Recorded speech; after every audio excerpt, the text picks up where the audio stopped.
Welcome and thank you for joining me. I'm Gerry Oginski, a New York medical malpractice and personal injury trial lawyer practicing law here in the state of New York.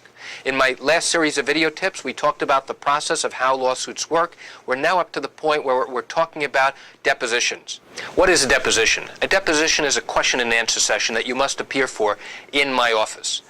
Why? Because when you bring a lawsuit claiming that you suffered injuries as a result of someone's wrongdoing, the attorneys for the defense are entitled to find out from you what it is that you're claiming, what injuries you suffered, and they're entitled to ask you specifically.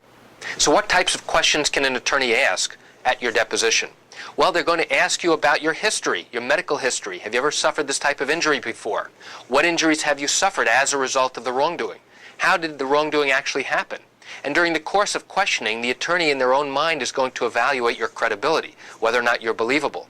And importantly, you'll find that every attorney determines what type of witness you're going to be at the time of trial. Now, it's important to remember that even though your deposition is being given in your attorney's office, in my office, at a conference table, and there's no judge and there's no jury here, the answers that you are given is sworn testimony. Please don't make the mistake thinking that just because this question and answer session is taking place in a relaxed setting in your attorney's office at a conference table, that it doesn't have the same effect as being a trial. That's not true, because the attorney will evaluate what type of witness you are, and that testimony that you give locks in your answers that can be used against you at the time of trial.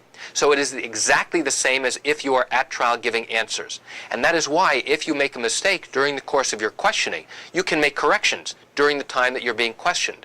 And even later on, when you get a transcript, a booklet of all the questions and answers that you're given, you have the opportunity to make sure that the information was transcribed correctly by the court reporter. There are two questions that frequently come up in a deposition that an experienced defense attorney will ask. Number one, have you ever been convicted of a crime? Number two, have you ever declared bankruptcy? And why is that important?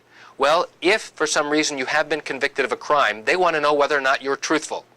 If you deny being convicted and yet you were in the past, that answer will come back to haunt you. Why? Because at trial, that defense attorney is going to have the documentation to show that you were convicted of a crime and that you denied it in sworn testimony, and they will make it out to be that you are a liar and that you are not truthful, and that how can the jury believe answers about what happened to you and your injuries if you cannot even tell the truth about your own conviction?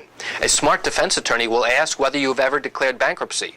Why? Because if you have declared bankruptcy within a year from starting your lawsuit in New York, in all likelihood you're going to have a major problem and your case will probably be dismissed.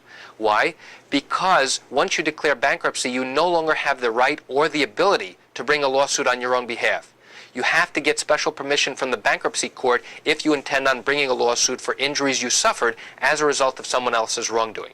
So that is very important for you, not only for me to know, but for the defense attorney to know as well. And that's it for today's video tip about what is a deposition.